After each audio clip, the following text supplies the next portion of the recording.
If you got the Blight Curse precon from Lorwyn Eclipsed and you thought the Reaper King would be the better commander, we're here to show you why that is true. It's absolutely the better commander.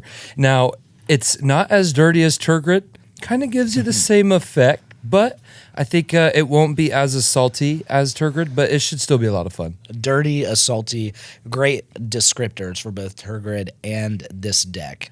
So, I know you were a little bit hesitant to get this deck, but you were excited. You ended up getting it. Why did you choose Reaper King over, I believe, Anti-Ool is the original face commander? Yeah, I have actually never bought a precon. It's my first precon. I've really wanted to get into the idea of buying precons and then kind of upgrading them along. I don't have very many decks, so I saw that. I've always wanted to build a Turgid, but Turgid's just too dirty. I don't like being a dirty girl. So I thought Reaper was a little bit more in the middle. Didn't make me feel as bad about building it. Still can kind of do the same things. Still lots of fun combos, especially being the 6 colorless in the cost. It has the black, red, green, but then it has that 6 colorless. There's a lot of like fun stuff you can kind of do with that. So I just kind of ran with it and bought it, and I got it for like pre-release price. It was less than MSRP when I bought it. That's great. So I just kind of went with it. Yeah, that's really great. And this is a great way to start to build decks. If you don't have many, grab precons. You can keep them as they are or change them. How much did you change this from the precon list? Honestly, this is, at this point, probably at least 50%. I mean, this is a completely new deck. I mean, I've switched almost everything. None of the same sorceries.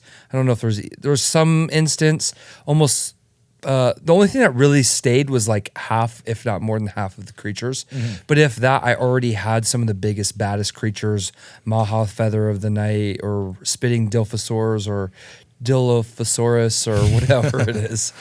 I probably changed about 50%. Yeah, if not more. Maha would be electric in this deck for sure. Got to be one of the best cards. Oh yeah, it's for sure is. It's one of the cards I'm trying to get to extremely fast. It makes the power or the toughness of my opponent's creatures 1. And since this whole deck is about getting -1/-1 creatures on other opponents' creatures and then taking them for myself, it allows me to basically one-shot anybody's biggest, baddest creatures and take them onto my side. Yeah, really cool. A popular like accessory for Magic the Gathering is the +1/+1 counter dice, and usually when you get those, they come with -1/-1 counter dice that you have no use for. Yeah, and I love that they've made a deck now where you can finally use these -1/-1 counters. Oh yeah, and it seems pretty electric. So it was a precon. You changed it a bunch. Precon is expected to be like a bracket 2 style deck.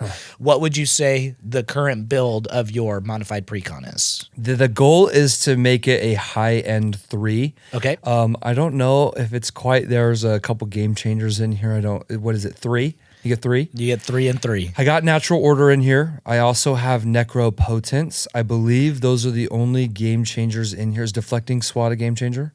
I don't think it is. I don't think it is. So I believe those are the only 2 game changers in here. And so I think I was able to keep it back down into a bracket 3. Again, I believe it should be pretty high end. Okay. Natural Order, that's is that the tutor one for a creature? Basically, you can sacrifice any green creature and then put any green creature get a different on the one, right? Battlefield. So Natural Order plus Necropotence. It sounds like you went a little combo direction with this, as opposed to like maybe I believe the original build is kind of like tribal elfy, go wide. So why did you choose to go combo versus like maybe a more combat focused deck? Yeah, I just think there was a lot of combo pieces available, especially with those 6 colorless mana. So what really happened is I eventually saw Eldritch Evolution and Birthing Pod that allows you to basically sacrifice a creature, add 1 or 2, and then take a creature from your library and put it onto the battlefield. Birthing Pod. And so I immediately saw that you can pay the 3, get it on Birthing Pod it, but then I can bring out somebody like Agent Frank, who's just an absolute dog. Every time he enters, every time he attacks, he's going to proliferate twice. And when you're talking about the -1/-1 -1 counters, proliferating twice, plus he's an 8/6 with trample and indestructible. I'm going to be able to swing nonstop. He's going to proliferate, and all of the creatures in here are nonstop adding -1/-1 counters. Getting to somebody like that early is really going to blow the game up.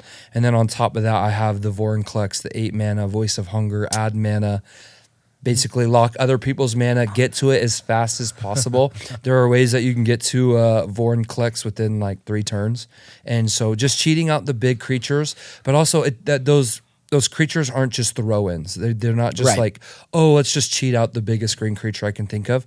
I do have both Vorinclexes in here, and I think both of them really serve a purpose and are very good. Vorinclex on its own is just going to give me so much land, and like you said, there's a lot of combos in here. Necropotence, draw a lot of cards, get all that extra mana, play a lot of things, close the game out fast. But then on top of that, the other Vorinclex is going to double all counters. It was really, really hard to find cards that would double anything that wasn't just a +1/+1 counter. Yeah, especially in green. Vorinclex was like the only thing I could find that would do it, and it does it really well, especially since if opponents are going to try to put counters on their own stuff, it nulls that. Yeah, to try and counteract your -1/-1 counters. And like going off that too, I have Defense of the Heart in here, Lurking Predators. Like I'm really trying to cheat stuff out. But where I really think is a fun one is Defense of the Heart. I have an immediate board wipe that pops. So I put Maha, it's Feather Knight. That's going to make all opponents have a base toughness of 1. And then I did Village Pillagers, which deals 1 damage to each creature. But Village Pillagers gives all creatures Wither, and all damage dealt is Wither. So it gives every creature that my opponents control -1 through Wither. So that counts as dying through -1/-1, which then gives me any creature I choose from the entire board state onto my side. You can get one. So with the -1/-1 counters, can I clarify on this combo? Does that do -1/-1 to each creature, or Every just your creature opponents? that my opponents control. Okay, just your opponents. Does this deck have any issues with losing your own creatures to -1/-1 counters? It does. I believe Midnight Banshee, I believe at the beginning of your upkeep, put a -1/-1 counter on each non-black creature you control. Okay. I definitely have some of those in there. And then I also have Harbinger of the Night. During your upkeep, put a -1/-1 counter on each creature. That just does the whole board. So yeah, there is a problem with that. The other creature that I'm always trying to get to is Mikaeus the Unhallowed. Oh, that's he great. He gives all of my creatures undying, so if something was to die without a +1/+1 counter, it will then return to the battlefield with a +1/+1 counter. And then on top of that, the -1s will get rid of those +1/+1 counters, and hopefully I can just keep looping it. And being that it's non-black creatures except for Harbinger of the Night, everything else does non-black creatures. It's going to give me just keep looping it. And in fact, I've even put kind of an infinite loop. Now, it's not a game-winning infinite loop, but you'll see I have 2 sack outlets in Viscera Sira and Phyrexian Altar. Oh, yeah. And I've put those in there because then I can basically keep sacking the Reaper King. Reaper King enters, I get to put 2 -1/-1 counters on any 2 target creatures. Put 1 on Reaper King, 1 on another creature, and I can basically just infinitely sack Reaper King, grab any creatures I want off the board because every time he enters, it resets his once per turn. And I can basically just steal every creature on the board. Very cool. And so it's not an infinite win because I still got there's still haste, I assume, for it entering onto my side. If you're trying to win via combat, yeah, you would need Yeah, someone so to enable it's that. not an infinite win on the spot. You know me, I don't like my infinites. Yeah. But I felt like that was a close second. And it's not an infinite win. You can still try to win, but it gets me there pretty close. Yeah, it's a really cool list. It has some cards where we've talked about in a previous video that are like great overperformers, Defense of the Heart, Lurking Predators you talked about. I saw that the deck is mostly black and green.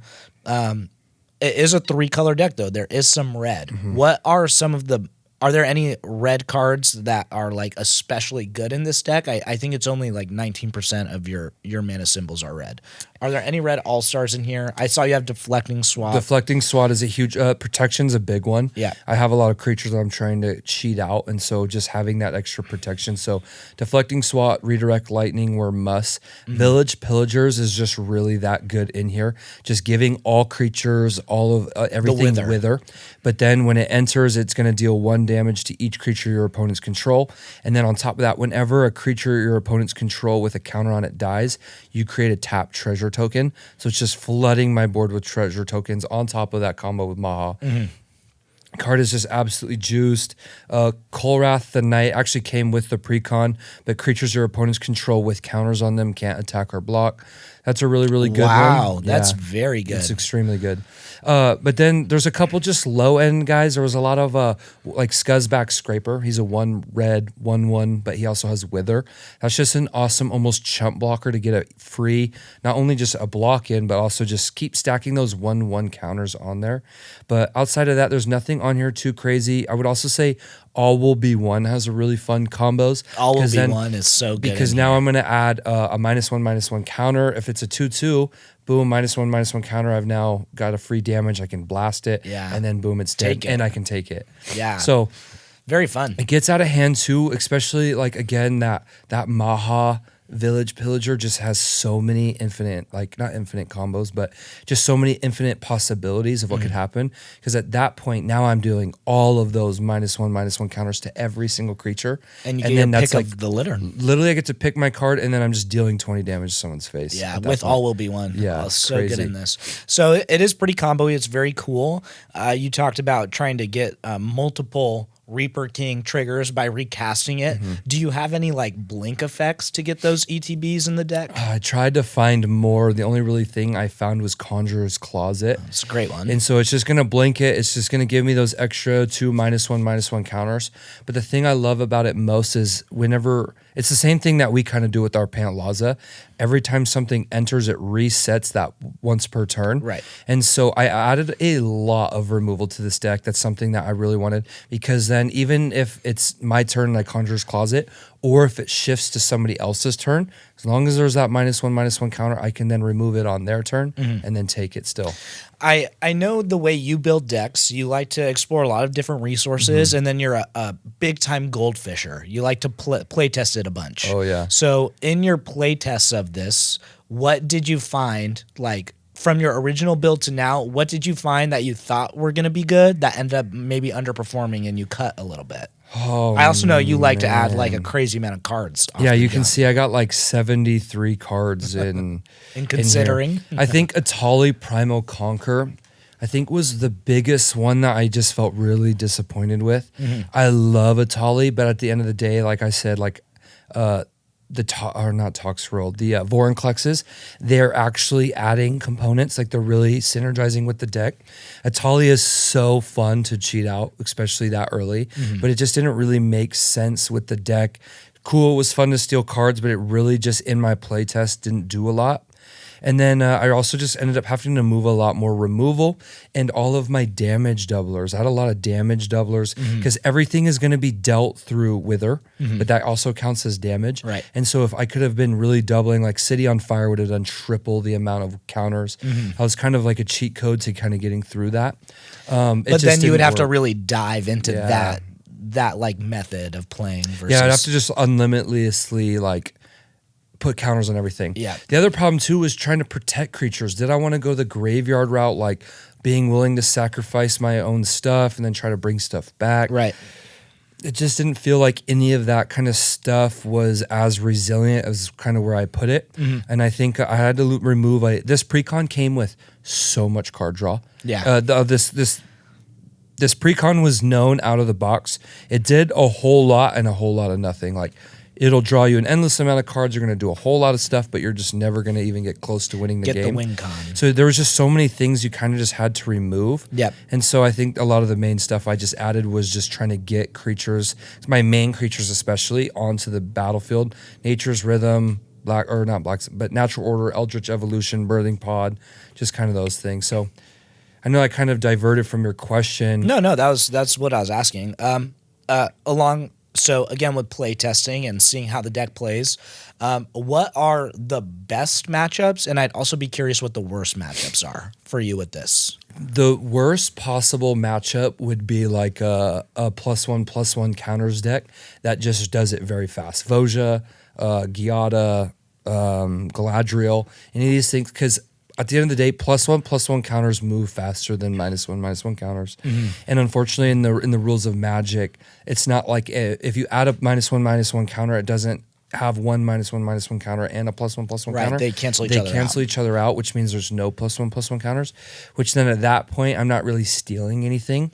The deck by itself is like really good. It can like really kill a lot of stuff. But the main component that I really want is to be able to like steal stuff. That's what's going to make this fun and play different every time you touch it. And that would just completely eliminate that entire aspect of the deck. That would just be no fun. For sure. So having built decks from scratch versus having built this from like a precon base, do you have a preference? Like, did you enjoy man. one more? I don't know if I enjoyed one more, but it definitely had a challenge in a different way. Right. I kind of went with this one, like I said, because I already had some of the biggest cards. I had Maha, I had Spitting Dilophosaurus or Dilf or whatever it is. Dilf. And, yeah, there Spitting you go. Dilf. That's the Spitting nickname. Dilf. Wow, don't get too crazy. And then I also had Yawgmoth and a couple others, like the really big ones. Yep. I mean, those 3 cards alone are like $40 a piece. So already having those in my bulk, really helped just like solidify this. But Bulk. the this hard guy. part was figuring out like what to keep. Like I'm not building a deck from scratch. This isn't upgraded so and so. I mean, is this even an upgrade anymore? This is just like I bought a precon and just took some of the cards and built my own deck at this point. But it was hard like choosing what do I even keep, what do I get rid of, what do I do?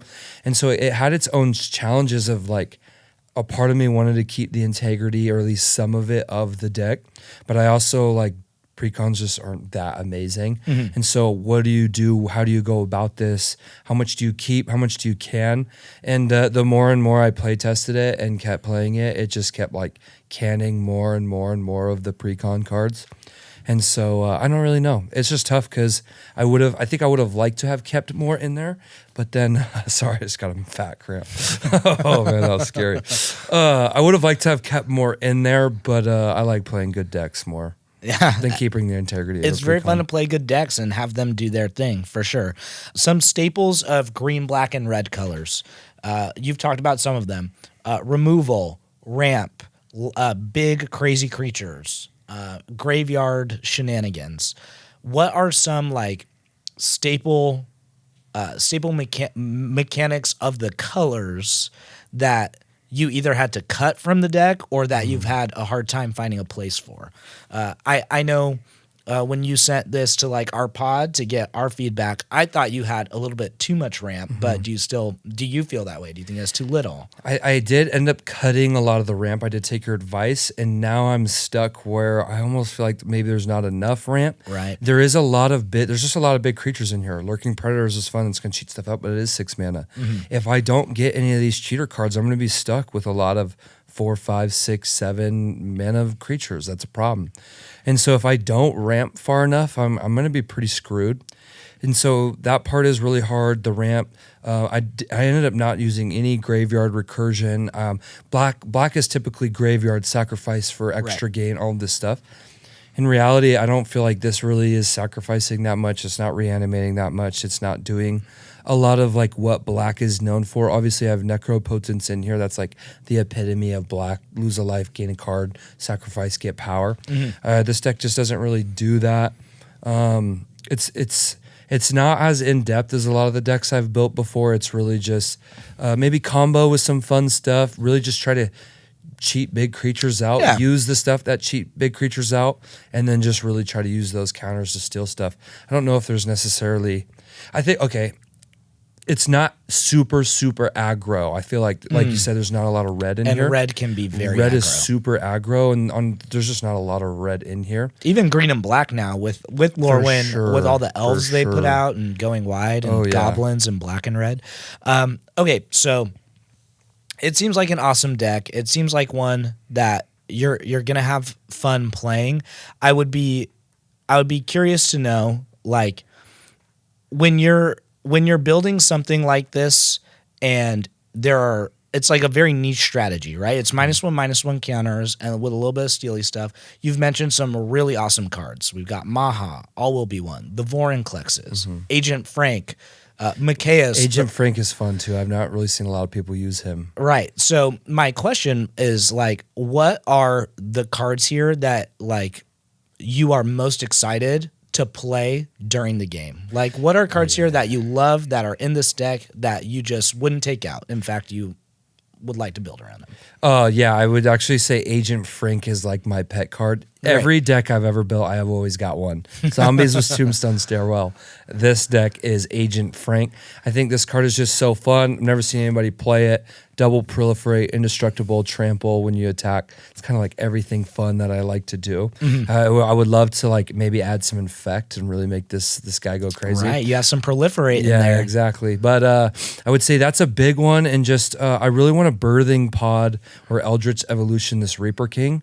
And so I think that would really, really, really go crazy and be super fun. And I've owned Mikaeus the Unhallowed. He was in my zombie deck for a long time. And I eventually cut him. He just didn't really seem to be that great in my zombie deck. And he's known as one of the best zombie cards too. So I'm really, really excited about him because he's arguably the best creature in here. When you're dealing with the 1/1s offsetting and then everything coming back, almost every combo piece is built off Mikaeus, and that's where the thing really goes crazy. And I'm able to really go get some of those cards pretty easily with that. Yeah. So I know I've already kind of talked about them a lot, but Agent Frank and Mikaeus are just definitely my top two. Persistent Constrictor I also think is super fun. That's on everybody's upkeep. They're going to have to put a -1/-1 counters on everybody. Oh, that's good. Recurring the strategy is so important. And then Crumbling Ashes. At the beginning of your upkeep, destroy target creature with a -1/-1 counter on it.